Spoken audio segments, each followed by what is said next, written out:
Hello, friends, and welcome to another edition of Transformational Astrology. I'm Henry Seltzer, and we're going to talk about this new moon eclipse that's coming up. It's a very powerful configuration.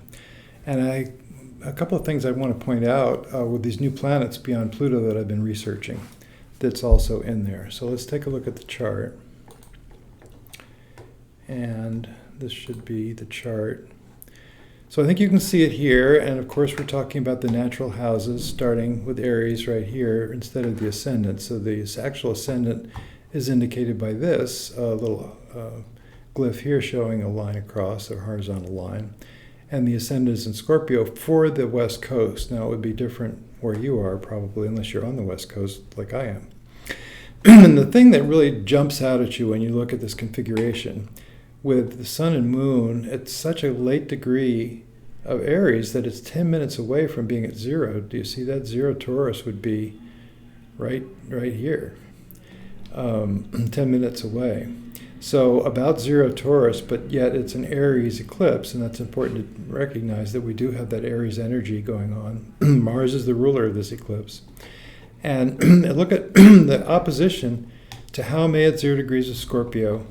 And Pluto is a T-square to Pluto at 0 degrees of Aquarius, just entered Aquarius, of course. So this is a very powerful T-square. It involves this new planet, Haumea, that is beyond Pluto, one of these new KBO planets that's just been recently discovered and named, and are turning out to be quite significant in astrological work, along with Eris, which I think is beginning to be recognized as such.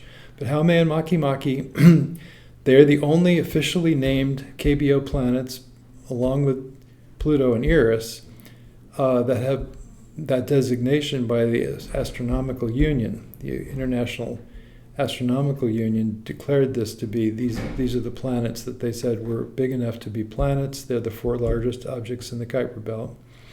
And I think they're quite significant in charts. I've been able to show that. So I do think that we need to recognize that they're not only there, but really prominent right now in these lunations. Both Haumea and Makemake. This is Makemake.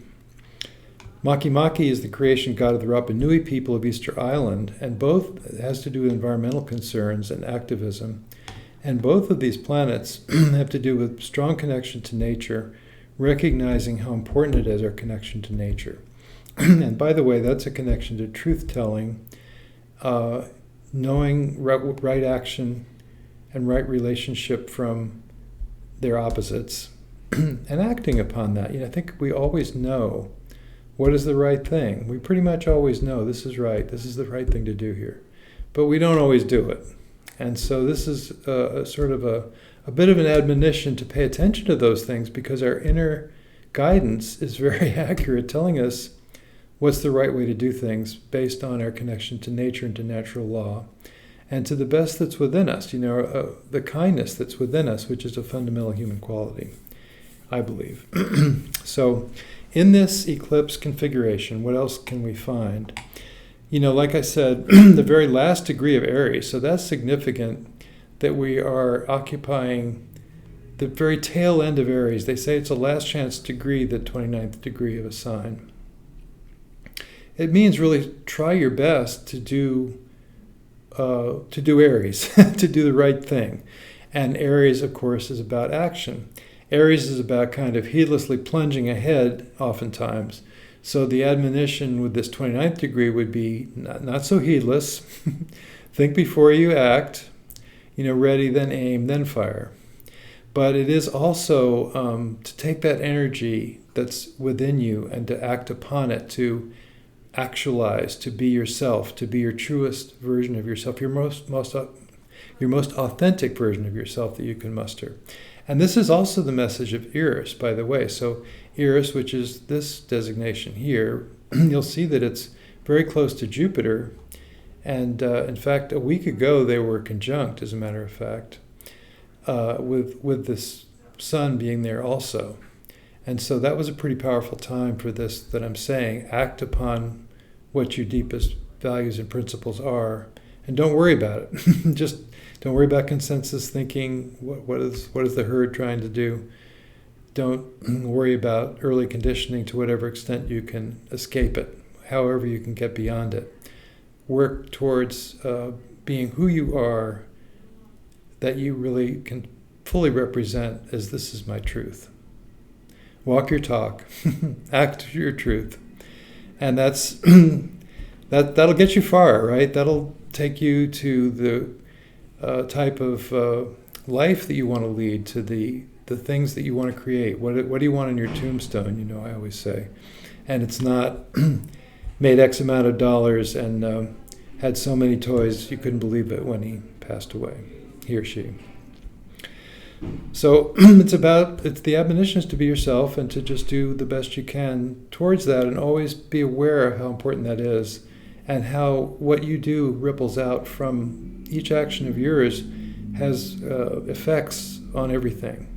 And if you do things right, it affects things in a positive way, and that's kind of the message.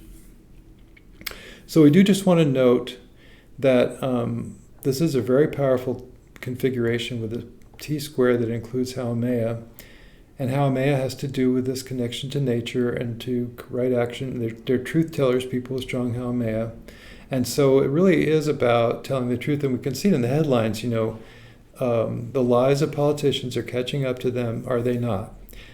This Dominion lawsuit is very important, where the voting machines that were used in the 2020 election, they feel that they were maligned, perhaps with malice, perhaps with intent, or certainly with knowledge that they were talking untruth when they said that the machines were casting the votes incorrectly, so that the Democrat won by mistake. No, the Democrat won because the votes were there. And that was why it was called the big lie, what Trump put forward at the time, and then what the Republicans kind of have massed around, the idea that maybe they won something that they didn't win.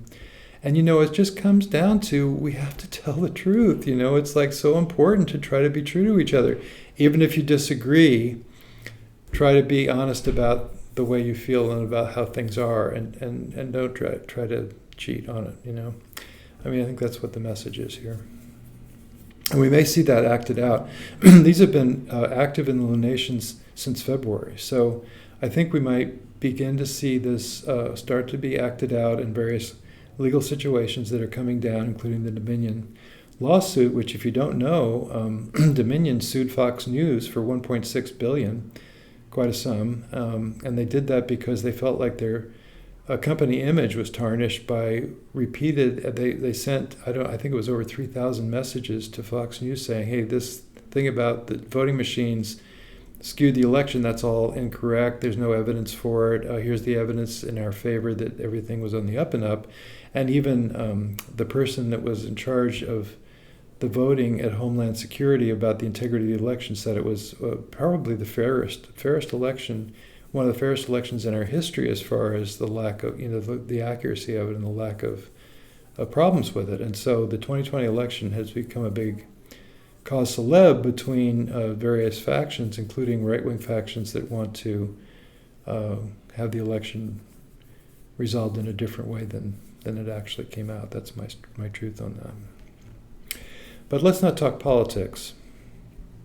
Just in our own lives, we need to act with what we feel is our deepest principles, and that's really the bottom line. In this huge configuration, which also involves Maki-Maki, there is a biquintile yod. These are both quintiles from Saturn and from Mercury to Maki-Maki in the sky, also trine to Venus. And so both of these new planets, these nature planets as I call them, are very emphasized, and they have been in recent lunations as well, so it's kind of an important factor.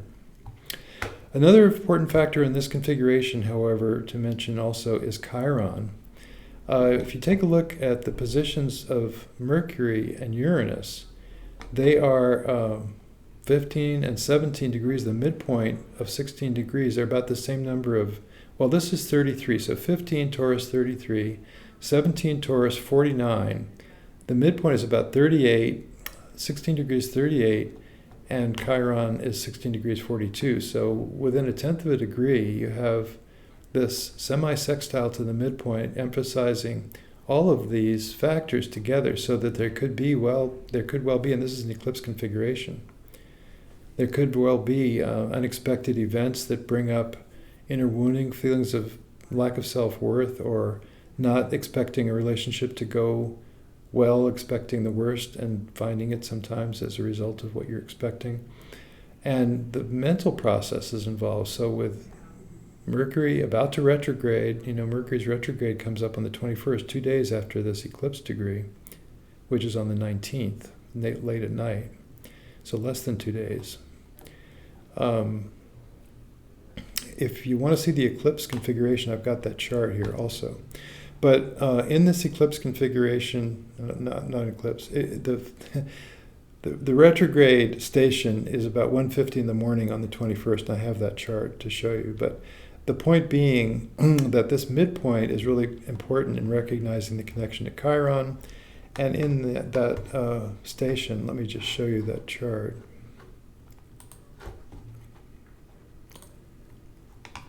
The moon actually occupies 16 degrees of Taurus. Only 2 minutes, but still. So, it's a pretty strong retrograde. When this retrograde takes place, it will involve Chiron, it will involve Uranus. And so it's a strong retrograde that's coming up. It'll last until the 14th of May, until it straightens out. 14th of May until it turns to direct motion, but that is still the retrograde time because Mercury's moving so slowly. It's the retrograde symptoms probably will last right up towards the end of May. So this is what we've got coming up in the following month after this, which is, of course, a Taurus month. As soon as the eclipse takes place, the sun moves into Taurus, right? So it's kind of a mixed bag of the fact that it's at the tail end of Aries, and yet the sun is about to go into Taurus, the moon is about to go into Taurus. Just hours after the event, the moon does as well. So it's a powerful time. Really cannot overemphasize that point that we have a lot of Chiron, we have a lot of internal meditation with the retrograde and Taurus that's happening, and we have these new planets as well that go to depth within the psyche, telling us that we should be doing the right thing as much as we can, as much as we possibly can, and just decide what it is that we stand for and act upon that.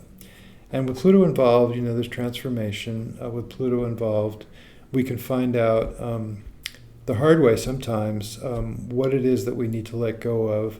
There's a death and rebirth happening in our lives, which is actually a cause for celebration because we have to shuck off the parts of ourselves that are no longer working, the patterns of our behavior that are no longer working for us. So it's a kind of a difficult time at the same time as it's kind of a celebratory time because we are coming into ourselves in a new way over this next, you could say 6 months, because an eclipse lasts for 6 months. So this is a powerful part of this year. It's a powerful time of the next 30 days of this lunation cycle going into May, and then May itself is a time when we really have to look inside and try to figure things out and try to have faith no matter what happens, that it's all happening for the best. Even if it's a difficult time, it may be a necessary difficult time. So that's the message for this new moon eclipse, which is so powerful, which is happening late Wednesday night on the West Coast and you could say early Thursday morning as well, for the East Coast in Europe. So let's transition back.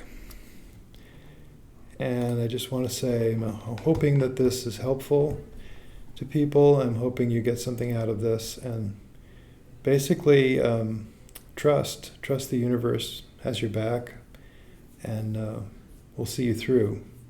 And do the best you can. It is, after all, what you can do, the best you can. So take care, friends, and good luck with all that.